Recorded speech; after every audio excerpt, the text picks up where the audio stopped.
মোহতারাম সামিন,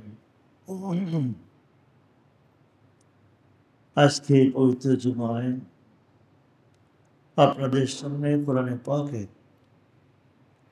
10ম পারা সূরাত তওবা 36 নম্বর আয়াত তেলাওয়াত করে শুনেছি।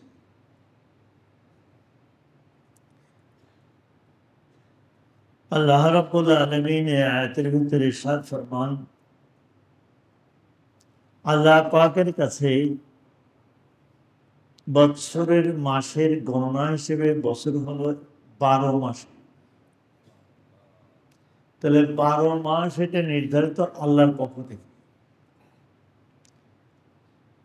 যেদিন থেকে আল্লাহ আসমান ও জমিন সৃষ্টি করেছেন ওই দিন থেকে 12 মাস আল্লাহর কাছে নির্ধারিত। এর 4টি মাস অতি সম্মানিত, তার ভিতরে একটা মাস হলো মুহররম। এর আগের মাস জিলহজ্জা, এটাও।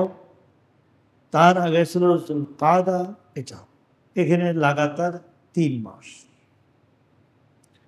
আর রমজানের আগে আরেকটা মাস ছিল রজব মাস। রমজানের আগে শাবান, শাবানের আগে রজব, এই রজব মাস। বছরে এই 4টি মাস হলো আল্লাহ পাক অনেক বেশি সম্মান দান করছে। এক একটার দিক আর বিবেচনা একটু ভিন্ন। বর্তমানে আমরা যে মাসে আছি এই মাসটা মুহররমুল হারাম বলা হয়। মুহররম, সম্মানিত মুহররম মাস। ইসলামী বর্ষ শুরু হয় এই মাস থেকে। আল্লাহ শুধু 12 মাস বলছেন, 12 মাসের নামটা আল্লাহ বলে দেননি। এটা ইসলাম পূর্বেও চলে আসতেছিল অন্যান্য নবীদের থেকে। ইসলামের পরও এই নামগুলি এইভাবেই আছে আলহামদুলিল্লাহ। ইসলামের পূর্বের অনেক জিনিস যেগুলো আল্লাহ আর পূর্বের রসুলদের সমর্থিত ছিল সেগুলিকে ইসলাম ও সমর্থন করে দিয়েছে। তন্মধ্যে এই 12 মাসের নাম মুহররম, রবিউল আউয়াল, রবিউল সানি, জুমাদাল উখরা, জুমাদাল উলা, উখরা, রজব, শাবান, রমজান, শাওয়াল, জিলকাদা, জিলহিজ্জা। এই যে 12 মাসের নাম, আমরা অনেকে আবার এই 12 মাসের নামটাও জানি না। মেহরবানি করে 12টা মাসের নাম ইয়াদ করে নিতেন। বারগুলি ইয়াদ করতে না পারলে অন্তত 12টা মাসের নাম। রমজান মাস তো সবার ইয়াদ, মুহররম মাসে সবার ইয়াদ। বাকি 12 মাসে সিরিয়াল সহকারে আমরা নিজেরাও ইয়াদ করব এবং ঘরের ছেলে মেয়েদেরকে ইয়াদ করাবো ইনশাআল্লাহ। আল্লাহ, গত সপ্তাহে একটা বলছিলাম, বারবার বলি যে আরবি তারিখ নির্দিষ্টভাবে জানা এটা ফরজে কেফায়া। ফরজে কেফায়া মানে জানাজা ফরজে কেফায়া। কিছু মানুষ আদায় করলে তাহলে আদায় হয়ে যাবে। আর যদি নাকি কোনো মানুষ কোনো এলাকার মারা গেলে তাকে যদি জানাজা ছাড়া দাফন করা হয় তাহলে ওই পুরা এলাকার সকল মানুষ, সকল বালেগীন যারা আছে, নারী পুরুষ সকলে একটা গুনাহে কবিরা, গুনাহে গুনাহগার হবে। একটা ফরজ তরক করার গুনাহে গুনাহগার হবে। আর যদি 2-4-5 জন মানুষ মিলে কমপক্ষে 3 জন মানুষ আদায় করে দিছে জানাজা, তাহলে কার উপরে কোনো গুনাহ হবে। ঠিক তদ্রূপ ভাবে এই আরবি মাস, দিন, তারিখ জানা এটা হলো উম্মতের উপরে ফরজে কেফায়া। অর্থাৎ কিছু মানুষও যদি জানে তাহলে পুরা দেশবাসী, পুরা উম্মত এই গুনাহ থেকে পরিত্রাণ পাবে। অন্যথায় পুরা উম্মতের এই গুনাহ হবে। তবে বলছিলাম যে আলহামদুলিল্লাহ আমাদেরকে গুনাহ থেকে বাঁচানোর জন্য পত্রিকাওয়ালারা বড় সহযোগিতা করেন। ওনারা খুব যত্ন সহকারে প্রত্যেক দিন এই তারিখগুলি উল্লেখ করে দেন। সরকারের পক্ষ থেকে একটা চন্দ্র কমিটি আছে, তারা অন্যান্য মাসগুলোতে কতটুকু যত্নবান থাকেন জানি না, কিন্তু দুই ঈদের চাঁদের ব্যাপারে তারা যথেষ্ট সতর্ক থাকেন, যত্নবান থাকেন। উম্মাদকে সঠিকভাবে ঈদের তারিখ জানানোর জন্য তারা চেষ্টা করেন। তো আলহামদুলিল্লাহ ফরজে কেফায়া আমাদের তরফ থেকে আদায় হয়ে গেছে। জানাজার নামাজ যেমন 3 জন আদায় করলে আদায় হয়ে যায়, তাই বলে কি এখানে জানাজা আপনি আমি বাইরে বসে গপগুজারি করি না? জানাজা হাজির হলে আমরাও একটু চেষ্টা করি হাজির হওয়ার জন্য। আমরা সকলে যেমন নাকি জানাজার ব্যাপারে তৎপর, এই আরবি তারিখের ব্যাপারেও আমি অনুরোধ করব সকলকে একটু তৎপর হওয়ার জন্য। আল্লাহ পাক তৌফিক রাখেন। আমি একদিন বলছিলাম কিনা জানি না, পাকিস্তানে আমি এক মসজিদ ইমামতি করতাম। তা আমার এক মুসল্লি ছিলেন, উনি অনেক বড় শিল্পপতি মানুষ, কিন্তু আমার মাঝে মাঝে আরবি তারিখে ভুল হতো, ভদ্রলোকের আরবি তারিখে ভুল হতো। উনি খুব দৃঢ়তার সাথে বলতেন আজকে এই তারিখ। তো আমি একদিন ওনাকে জিজ্ঞেস করলাম যে আপনার ইংরেজি তারিখের মতো আরবি তারিখ এত স্পষ্ট ধারণা থাকে কিভাবে? উনি প্রথম বলতে চাননি, ওনার একটা গোপন আমল। পরে উনি বলছেন, আমি বেশি ধরার পরে বলছেন, উনি বলেন যে আমি আরবি তারিখ হিসেবে প্রত্যেকদিন 1 পারা করে শরীফ তিলাওয়াত করি।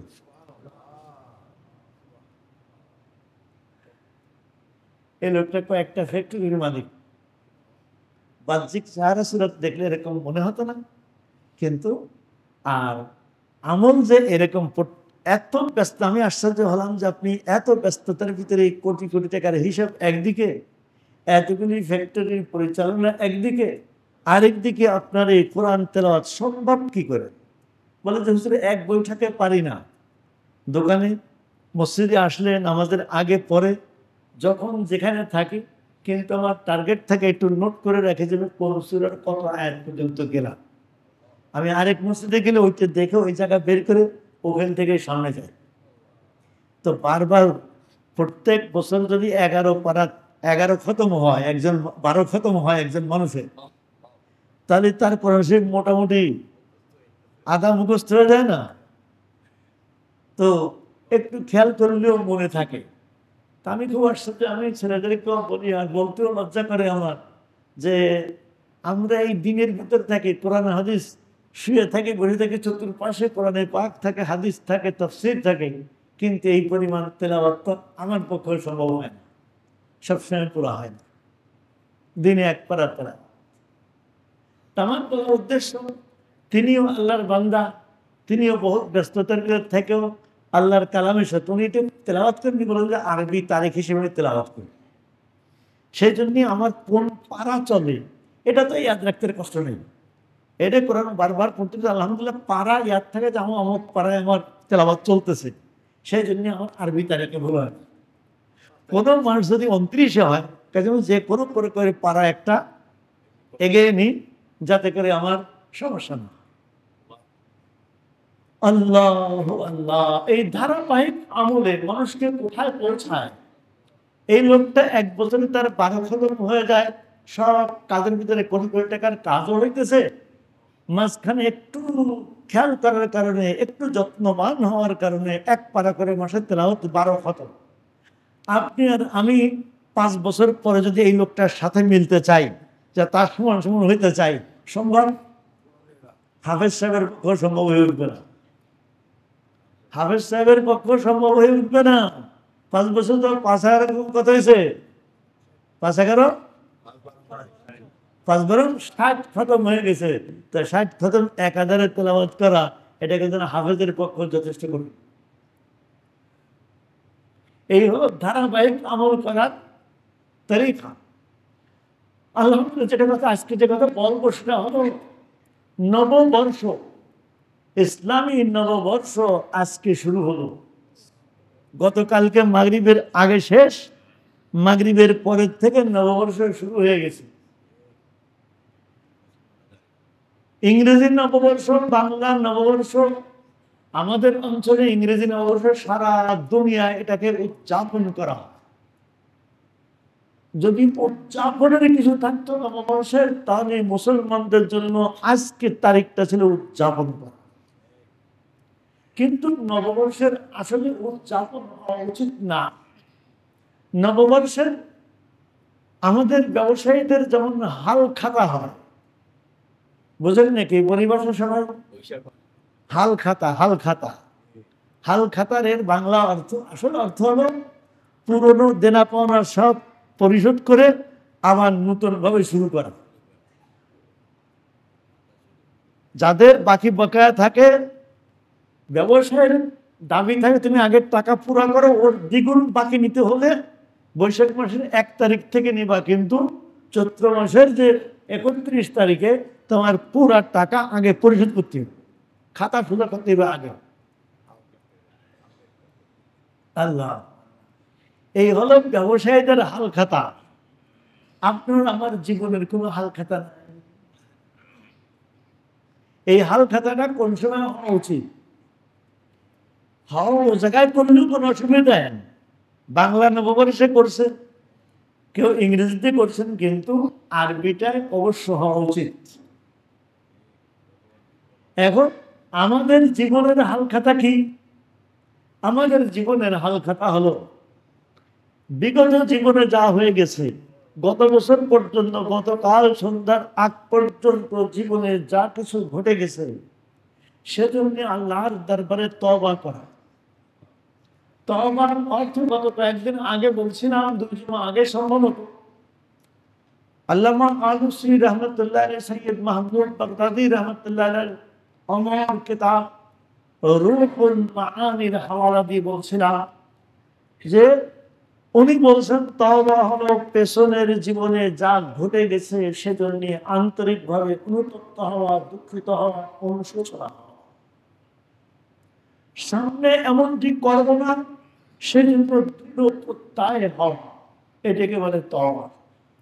তওবার অর্থ শুধু মুখে তওবা তওবা, আস্তাগফিরুল্লাহ আস্তাগফিরুল্লাহ, এর অর্থ তওবা নয়। আমরা মুসলিম যে তওবা করি, আস্তাগফিরুল্লাহ আস্তাগফিরুল্লাহ রাব্বি মিন কুল্লি যামবি ওয়া আতুবু ইলাইহি লা হাওলা ওয়া লা কুওয়াতা ইল্লা বিল্লাহ, এটাও তওবা বটে, কিন্তু এটা মৌখিক, এটা আন্তরিকভাবে হইতে হবে। এর অর্থ কি? আমি সকল গুনাহ থেকে তওবা করছি, আমার কোনো শক্তি নেই, আল্লাহ তোমার শক্তি দ্বারা আমাকে হেফাজত করো, আগামী জীবন বাঁচার তৌফিক দাও। আর আল্লাহর নবী যেভাবে তওবাটা পড়তেন তা ছিল এরকম, আস্তাগফিরুল্লাহাল্লাযী লা ইলাহা ইল্লা হুয়াল হাইয়ুল কাইয়্যুম ওয়া আতুবু ইলাইহি, আস্তাগফিরুল্লাহাল্লাযী লা ইলাহা ইল্লা হুয়াল হাইয়ুল কাইয়্যুম, আমি ওই আল্লাহর কাছে তওবা করছি যিনি হাইয়ুল কাইয়্যুম। হাইয়্যু মানে চিরঞ্জীবী, কাইয়্যুম মানে সব কিছুর তত্ত্বাবধায়ক, সব কিছুর সংরক্ষণ, সেই আল্লাহর কাছে তওবা করছি। আমি তার দিকে, ওই আল্লাহর দিকে প্রত্যাবর্তন করছি। এই হলো নবী করিম সাল্লাল্লাহু আলাইহি সাল্লামের তওবা। আমি বলছিলাম যে আমাদের বুজুর্গান দ্বীন পীর মাশায়েখরা যে তওবা পড়ান, আস্তাগফিরুল্লাহ রাব্বি মিন কুল্লি যামবি ওয়া আতুবু ইলাইহি, এটা পড়লে তওবা হয়ে যাবে, কোনো সমস্যা নেই। তবে আল্লাহর নবীর বলা শব্দের ভিতরে যে বরকত, যে তাসির, যে অ্যাকশন, এটা আপনার আমার বানানো শব্দের ভিতরে সেই অ্যাকশন আর সেই তাসির থাকার কথা না। সেই জন্য সম্ভব হলে যদি অতিরিক্ত কষ্ট না হয়, মেহেরবানি করে আল্লাহর ওয়াস্তে একটু কষ্ট করে এটা শিখে নেবেন, খুব বেশি কঠিন না। আস্তাগফিরুল্লাহাল্লাযী লা ইলাহা ইল্লা হুয়াল হাইয়ুল কাইয়্যুম ওয়া আতুবু ইলাইহি। কি বলেন, খুব কঠিন? মোটেই কঠিন না, একটু খেয়াল করলে আস্তাগফিরুল্লাহাল্লাযী লা ইলাহা ইল্লা হুয়াল হাইয়ুল কাইয়্যুম ওয়া আতুবু ইলাইহি। তাহলে নববর্ষের আপনার আমার জীবনের হাল খাতা হলো পেছনের জীবনের জন্য তওবা। খালিস দিলে কায়ে মনোবাক্যে আল্লাহর কাছে তওবা করা, যে আল্লাহ যা ভুল হয়ে গেছে মাফ করে দাও। 2 নম্বর থাকে হুকুকুল ইবাদ, এর থেকে তওবা করার পদ্ধতি তার কাছে মাপ চেয়ে নেওয়া যে ভাই ভুল করেছি, মাফ করে দিন, এই পাওনাটা আপনার রয়ে গেছে, আমার দ্বারা আপনার ক্ষতি হয়ে গেছে, মেহরবানি করে এটি ফেরত নিন। আল্লাহ গত কয়েক বছর আগে এক আল্লাহর বান্দা আমার কাছে বলতেছেন, উনি একজনের একটা জমিন জবরদখল করে 26 বছর খাইছেন, এর ভিতরে হজও করে আসছেন, কিন্তু মরার কয়েক বছর আগে ভিতরে খুব খেয়াল হয়েছে জমিনটা তা যে লোকের জমিন সে তো মারা গেছে, উনি বেঁচে আছেন, ওনার কাছাকাছি বয়সের ছিল, ছেলে মেয়েদেরকে ফেরত দিছে। তো বিষয়টা আমার কাছে বলার পর উনি খুব কান্নাও করতেছিলেন, আবেগ ঝাড় করতেছিলেন। বললেন যে বাবা আমি এটাই ফেরত দিছি। তাই বললাম যে হযরত আপনি ফেরত দিয়েছেন, আলহামদুলিল্লাহ ভালো কাজ করছেন। এই যে 26 বছরে 1 বিঘা জমি, কম জমি না, আমাদের দেশের খুলনা বাগেরহাট দিকের 1 বিঘা মানে 63 শতকের বিঘা, 63 শতকের বিঘা 26 বছর যাবৎ খাইছে, খাওয়ার পরে ফেরত দিছে। আমি আস্তে করে ওনাকে বললাম যে আলহামদুলিল্লাহ খুব ভালো কাজ করছেন, আল্লাহ পাক আপনার এই ফেরত দেওয়াকে কবুল করেন। আপনার এখন পাওনা রয়েছে তাদের আরো 2টা। এই 26 বছরের যে ধান আপনি খাইছেন, আপনি পাইছেন, অথবা এটাতে বর্গা দিয়ে থাকেন, টাকা পাইছেন, কোনো বছর 1000, কোনো বছর 2 বার, তার শেষে এসে 5-10,000 যা পাইছেন, এই সকল টাকার প্রাপ্য হলো তারা, সব টাকা তারা পাবে। আরেকটা পাওনা আছে, এই লোকটা যতদিন জীবিত ছিল পথে ঘাটে বহুবার শতবার দেখা হয়েছে, যতবার আপনার চেহারা দেখছে এ লোকটা জানতো যে জমিটা আমার, আপনি আপনার প্রভাব খাটিয়ে জমিটা আপনার নামে নিয়ে আপনি দখল করে খাইছেন। যতবার আপনি আপনাকে উনি দেখতেন, আপনার চেহারা দেখতেন, ওনার দিলের ভিতরে একটা তীর বিদ্ধ হতো, কষ্ট হতো। এই কষ্টের জন্যই মাপ তার কাছে চাওয়া দরকার ছিল, এখন উনি নাই। এই মাপ চাওয়ার কি করবেন? এই মাপ চাওয়ার পদ্ধতি আছে 2টা। একটা হলো তার জন্য খুব দোয়া করা, তার জন্য ইসালে সওয়াব করা, 2 নম্বর। দোয়া করা 1 নম্বর, ইসালে সওয়াব মানে কিছু নেক আমল করে সওয়াব পাঠানো, যে আল্লাহ এই লোকের আমার কাছে ছিল এই জমি পাওনা, আমি দেইনি, তার জীবদ্দশায় কষ্ট পেয়েছে, আল্লাহ তাকে মাফ করে দাও, এই সওয়াব তাকে দিয়ে দাও।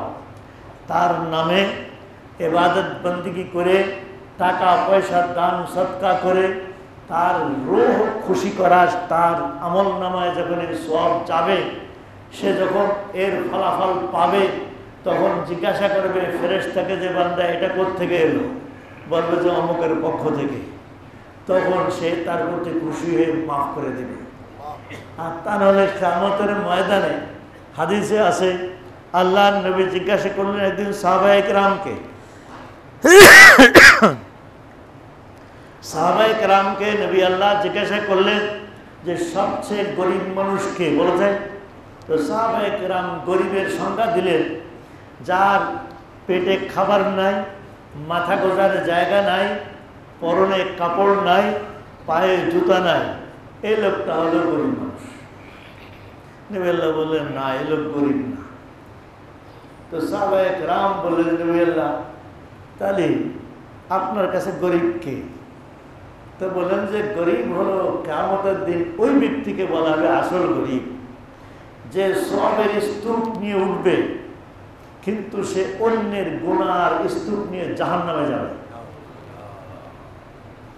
সংক্ষেপে বললাম, আগেও 2-1 বার আমি এই ঘটনা বলছি। সওয়াবের স্তূপ নিয়ে উঠবে, নামাজ, রোজা, হজ, যাকাত, দান, খায়রাত, দুনিয়ার এমন কোনো ভালো কাজ নাই যে কাজ সে করেনি, প্রত্যেক কাজের সওয়াবের বড় বড় স্তূপ থাকবে। দুনিয়ায় থাকতে এই লোকটা ছিল প্রভাবশালী জালেম, কথায় কাজে, ওঠা বসায়, হাঁটা চলায়, সব ক্ষেত্রে আপন পর প্রতিবেশী সকলকে কষ্ট দিত, জুলুম করত। এই কারণে পাওনাদাররা আসবে, এসে বলে আল্লাহ ওই লোক দুনিয়ায় বড় প্রভাবশালী ছিল, বড় পদধারী ছিল, আমার পরে জুলুম করছিল, আমি তার বদলা আনতে পারিনি, আল্লাহ তার প্রতিশোধটা চায়।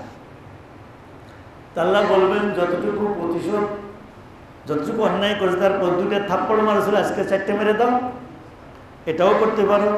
আর তার সওয়াব আছে যথেষ্ট, তোমার সওয়াবের শর্ট দেখা যায়, ওখান থেকে কিছু নিয়ে পুরা করে নিতে পারো। তো বলছে এইটি আল্লাহ, এইটি ভালো। তখন আল্লাহ তাকে নেওয়ার অনুমতি দিবে। মাপটা কি হবে? আল্লাহ বলেন বান্দা, তুই তোর ইনসাফ মতো যতটুকু অন্যায় করছিস, তুই তো জানো মনে আছে, ওই পরিমাণ নিয়ে নাও। ওখান থেকে নেওয়ার অধিকারটা কাকে দিবে? ওই মজলুম নির্যাতিত যে দুনিয়ায় ছিল তাকে দিবে। একথা বলে নবী আল্লাহ একটু মুস্কি হেসে সাহাবায়ে কেরামকে জিজ্ঞাসা করেছিলেন, ফামা যান্নুকুম, আচ্ছা এই লোকটা নেওয়ার সময় কেমন নিবে, তোমাদের কি ধারণা?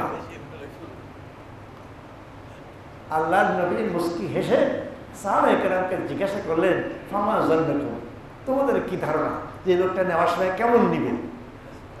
যথেষ্ট, তার বিবেক তখন যথেষ্ট কাজ করবে, সেও নেওয়ার সময় ওরকমই নিবে। যখন এই একজনের নেওয়া দেখবে, তখন অন্যান্য পাওনাদাররা এসে তার পিছনে লাইন দিবে, বিশাল লাইন হয়ে যাবে। বাস এক একজন করে এরকম তার সব নিতে থাকবে, সবের স্তূপ শেষ। অনেক লম্বা, যার অনেকগুলো কথা আছে। সবের স্তূপ শেষ। এবার পাওনাদারের লাইন এখনো লেগে আছে। তাদের বড় মন খারাপ, জানলাম আমরা কি পাবো। যখন সব শেষ, লাইন এখনো বাকি, প্রথম জন সে বলবে জানলাম আমারে কি দিবেন? বলে ওর তো আর দেওয়ার কিছু নাই, তোর তো সব আর গুনাহ অনেক দেখা যাচ্ছে মিলানো, গুনাহ বেশি, তুই চাইলে তোর কিছু গুনাহ ওকে দিয়ে কমায় নিতে পারিস। যে পরিমাণ জুলুম তোর সাথে করছে বান্দা, ওই পরিমাণ তোর বিবেক মতো গুনাহ ওকে দিয়ে দে, তুই চলে যা।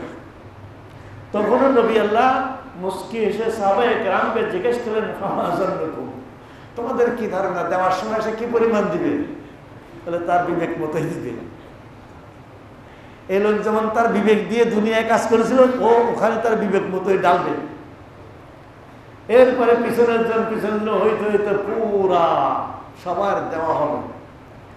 যেমন নাকি সওয়াব আর নেক আমলের স্তূপ ছিল, এরকম এখন বদ আমলের সব তো শেষ, এবারে স্তূপ শুরু হয়েছে কিসের?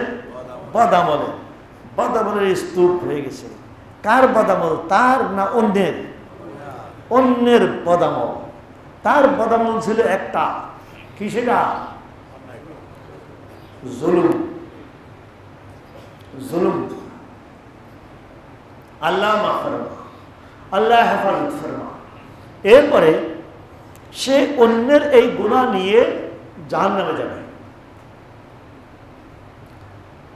আর এই পাওনাদাররা সবাই কারো সব বাড়াবে, কেউ তার গুনাহ কমাবে। আল্লাহ মাফ করেন। তো অন্যের গুনাহ যদি এরকম কিছু হয়ে থাকে, তাকে এখন পাওয়া যাচ্ছে না। কয়েকদিন আগে এক ভাই আসছে, ওনার কাছ থেকে কিছু টাকা যে কোনো প্রকারের নেওয়া হয়েছিল, কিন্তু এখন আর ওই লোককে খুঁজে পাচ্ছে না। মাঝখানে তার দেওয়ার সঙ্গতি ছিল না, এখন তাকে কোনোভাবে খুঁজে পাচ্ছে না। সর্বশেষ এখন কি করা, তারও মসলা, এটা একটা জরুরি মসলা, শুনে রাখেন। তার নামে দান করে দেওয়া, সদকা করে দেওয়া, তার জন্য খুব দোয়া করা, ওই পরিমাণ না আরো কিছু বেশি তার জন্য সদকা করা আর দোয়া করে, আল্লাহ তোমার এই বান্দার টাকা আমার কাছে ছিল, যখন আমার দেওয়ার ছিল, কথা ছিল, দিতে পারিনি।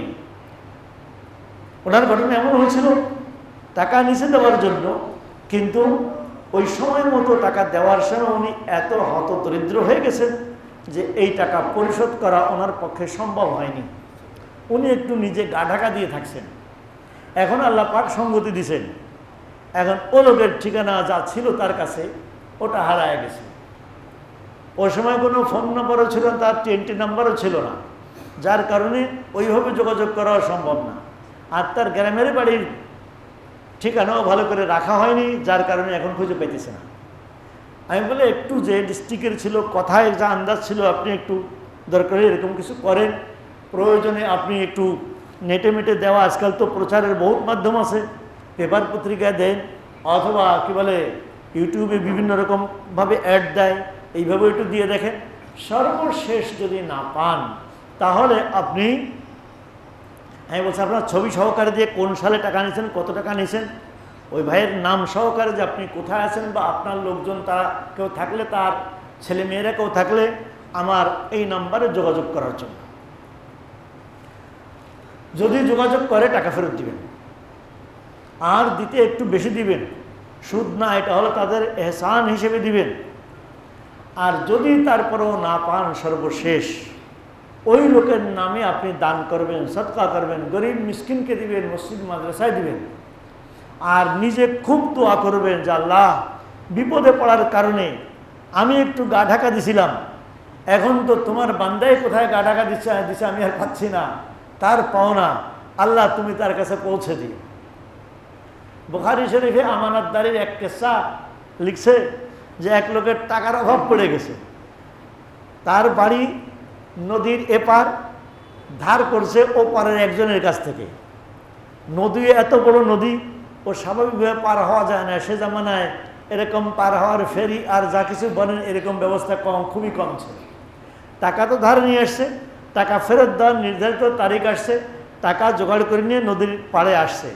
সারাদিন অপেক্ষা করে কোনোভাবে নদী পার হতে পারেনি, তারিখ চলে যাচ্ছে। এখন এই লোক কী করছে, সর্বশেষ একটা বড় গাছ এনে গাছ ফাড়ছে, মাঝখান দিয়ে একটু ফাঁকা করে টাকাটা ওখানে ঢুকাইছে, ঢুকায় ও কাঠটা আবার বাঁধছে ভালো করে, বাঁধতে নদীতে ফেলে দিছে। আল্লাহর কাছে বলছে, আল্লাহ আমার শক্তি এতটুকু ছিল, দিন তারিখ শেষ হয়ে যাচ্ছে, আমি পার হওয়ার কোনো ব্যবস্থা পাইনি, বিদায় টাকা তোমার বান্দা পর্যন্ত পৌঁছানো আমার ঘরে ফরজ ছিল, দায়িত্ব ছিল, পারলাম না, আল্লাহ তোমার দায়িত্বে পৌঁছে দিও। খরস্রোত নদী, তার ওই কাঠ হয়ে ভাসতে ভাসতে ওই পাড়ে গেছে। ও লোক আসছে মাছ ধরতে, ওদিন মাছ ছিল না, ওই কাঠটা পেয়ে মনে করছে বাড়ি কাঠের দরকার আছে, কাঠটা নিয়ে যায়। কাঠ উঠাইছে, কাঠ উঠে এনে কাঠ ফাড়ছে, ফেড়ে দেখে যায় টাকা, একবারে ওই কতগুলো টাকা, তখনও তার মাথায় আসেনি যে ওই পরিমাণটা, ওই টাকা। এলো টাকা খরচ করে ফেলছে, তার মতো করে যা ব্যবহার করে করছে, কিন্তু এই তারিখ মতো আসেনি। না, আমি ভুল বলতেছি একটু, ও মাছ ধরতে আসছে, সাথে সাথে উদ্দেশ্য ছিল ওই তারিখে তো আমার এই লোক আসবে টাকা দিতে, উনিও ওই ঘাটে আসছে, কিন্তু ঘাটে এসে পাইনি, ঘাটে এসে কাঠ পেয়ে কাঠ নিয়ে গেছে, কাঠ নিয়ে তো টাকা পাইছে, কিন্তু ওই টাকা তখনও তার বুঝে আসেনি, টাকা ছিল ওই পরিমাণ। এর বহুদিন পরে এ লোক আবার টাকা পয়সা জোগাড় করে নিয়ে বলে, এতগুলো টাকা তার আমি দিয়ে আসলাম তো পানিতে, পৌঁছলো কিনা আল্লাহ ভালো জানে, আচ্ছা আবার যাই, আবার ওই পরিমাণ টাকা নিয়ে এবার নদী পার হয়ে ওই লোকের খুঁজে বের করছে, বের করে বলছে যে ভাই এই তোমার টাকা, ওদিনকার ঘটনা এই ছিল, যার কারণে আমি আসতে পারিনি, দেরি হয়ে গেছে, আল্লাহর রাস্তায় আমাকে মাফ করে দিও। তো ওই লোক বলছে, ভাই মাফ করাও লাগবে না, টাকাও দেওয়া লাগবে না, টাকা তো আমি পেয়ে গেছি, আমি এখন না বুঝলাম ওখানে টাকা তো এই পরিমাণ টাকাই ছিল, এবং তুমি যা যা বলছো কাঠের যে বিবরণ দিচ্ছ আমি তো ওই কাঠই পাইছিলাম, তা আল্লাহই পৌঁছাইছে, তুমি যে আল্লাহর কাছে দোয়া করেছিলে আল্লাহ পাক তোমার দোয়া কবুল করেছেন, টাকা পেয়ে গেছি, এখন এই টাকা নেওয়া যাবে না। আচ্ছা মনে করেন এরকম ঘটনা যে আপনাদের কারা আমার সঙ্গে ঘটতো, কি করতাম, কি মনে হয় আমার সম্পর্কে কি ধারণা আপনাদের? আরেকবার নির্দ্বিধায় নিয়ে নিতাম, ওইটা যে পাইছিলাম ওটা আর হয়তো আমি বলবো না, আল্লাহ মাফ করেন, আল্লাহ হেফাজত করেন, আল্লাহ এমনটি না করেন। এই হলো আমরা, আর ওই হলো ওই উম্মত। আল্লাহ আল্লাহ, আমি এই ঘটনা আপনাদের কাছে বহু বলছি যে আজকাল মুসলমান 5 ওয়াক্ত নামাজি, হাজি গাজী, প্রথম কাতারের নামাজি, কপালে দাগ পড়ে গেছে, টাকা নিয়ে বায়না নিয়ে টাকা দলিলও করেছে, কিছু টাকা বাকি, পার্শ্ববর্তী আরেকজনের দ্বিগুণ দাম বলে ফেলছে, এইবার দলিল আসে না গেছে, দলিল শেষ। তাই আমি বলতেছিলাম যে আমাদের নববর্ষে 1 নম্বর কাজ পিছনের জীবনের তওবা, আল্লাহর সঙ্গে যেটা সেজন্য আল্লাহর কাছে অঙ্গীকার, পিছন জন্য লজ্জিত, সামনের জন্য দৃঢ় প্রত্যয়। হুকুকুল ইবাদ যদি হয়ে থাকে সেটার জন্য তাকে পৌঁছে দেওয়া, সে না থাকলে তার সন্তানদেরকে পৌঁছে দেওয়া, সন্তানদের সন্ধান না পাইলে তৃতীয় হচ্ছে সেটা তার নামে আল্লাহর ওয়াস্তে দান করে দেওয়া। হইল 2 নম্বর কাজ। নববর্ষ, নতুন বর্ষ, প্রত্যেকের একটা নতুন জীবনের বিভিন্ন অধ্যায় আছে। এই অধ্যায় নতুন করে একটা পরিকল্পনা নেয়। বৈবাহিক জীবনের একটা পরিকল্পনা থাকে, কর্মজীবনের পরিকল্পনা থাকে, ছাত্র জীবনে যে বিভিন্ন স্টেজ থাকে, প্রাইমারি পাস করে হাই স্কুল, হাই স্কুল থেকে কলেজ, কলেজ থেকে ইউনিভার্সিটি, বিদেশের বাড়িতে বিভিন্ন রকম পরিকল্পনা বিভিন্ন সময় বিভিন্ন স্তরে হয় না না হয়, নিশ্চয়ই হয়ে থাকে। ঠিক তদ্রূপভাবে আজ আপনার আমার নববর্ষের আমলের ভিতরে একটা পরিবর্তন। গত বছরে বলছিলাম এই কথাটা, কম পক্ষে পিছনে যা আমল করে আসছি এই বছরের জন্য নতুন একটা আমল, কমপক্ষে 2 রাকাত নামাজ বৃদ্ধি করে নেই, কমপক্ষে একটা আয়াত তেলাওয়াত করা দৈনিকের জন্য মামুল বানিয়ে নেই, আমলে নিয়ে নিই। একটা আয়াত মাত্র তেলাওয়াত করব, 2-1টা সূরা মুখস্থ করব। আমরা মুখস্থ করতে গিয়ে অপারগ হয়ে যায়, হুজুর পারা যায় না, কিন্তু যেভাবে পারা যায় ওইভাবে আমরা করি না। পুরা সূরা একদিনে কেন পড়েন? একটা আয়াত 1 সপ্তাহ আওড়ান, 1 আয়াত 1 সপ্তাহ, 1 সপ্তাহ হয় না 2 সপ্তাহ, 2 সপ্তাহ হয় না 1 মাস পর্যন্ত 1 আয়াতকে তসবিহ বানায় পড়তে কেমনে হয় না। ওইটা হওয়ার পরে 2য় আয়াত শুরু করে। আপনি আমি কি করি? পুরা সূরা বারবার আওড়াতেছি, আর এদিক দিয়ে মুখস্থ করে ওদিক ভুলে যায়, ওদিক মুখস্থ করে এদিক ভুলে যায়, এদিক ওদিক হয়, মাঝখানে উল্টে যায়। মুখস্থ করার তরিকা এটা না। হেফজখানায় ছেলেদেরকে যে উস্তাদরা পড়ান এইভাবে পড়ান না, অল্প অল্প করে যতটুকু পারে ওইটুকু আত্মস্থ করে এরপরে সামনে সামনে যায় তো পিছনেটা সহকারে সবক শোনে, সামনে চলতে থাকে পিছনেটা সহকারে শোনে, পারা পুরো হয়ে যায়, পুরো পারাকে আবার রিভাইজ দেওয়ায় নির্ভুল শুনাইয়ে তারপরে সামনের পারা সবক। আপনারা আমার পুরা কোরআনে পাক হেফজ করা এই বয়সে আদৌ সম্ভব না। অন্তত 2-4টা সূরা, একটু নফল নামাজ পড়তে একটা বড় বড় সূরা, 2টা বড় সূরা মুখস্থ করা যায় না? নিশ্চয়ই যায়। সূরা ইয়াসিন মুখস্থ করা, সূরা মুলক মুখস্থ করা, 1-1 আয়াত করে করবো ইনশাআল্লাহ। যাদের এই সূরাগুলো, সূরা ইয়াসিন, সূরা মুলক, সূরা আর রহমান, এগুলো মুখস্থ নাই, আমরা ইচ্ছা করলে যারা কোরআন পড়তে পারি তারা এটাকে 1-1 আয়াত করে 1-1 সপ্তাহ, পরের সপ্তাহে সামনে, তারপরের সপ্তাহে পরের আয়াত, এইভাবে করে নববর্ষে, নতুন বর্ষে আপনার আমার জীবনের একটা বর্ষ শুরু হচ্ছে। কিন্তু আপনার আমার বয়স বাড়লো না কমলো? আমরা বলি বয়স বাড়ছে, বয়স বাড়ে নেই, বয়স কমছে। আমরা এরকম উল্টা পাল্টা কথা বলি, এটা কেমন উল্টা কথা না? বয়স বাড়ছে না কমছে? বয়স তো যা ছিল 50-60 বছর তাই নির্ধারিত, বয়স বাড়ে নেই। আপনার আমার দুনিয়ার অবস্থান বাড়ছে, দুনিয়ার অবস্থান বাড়ছে, কিন্তু আসলে বয়স কমছে। 1 বছর কমে গেল, কার কতদিন আছে?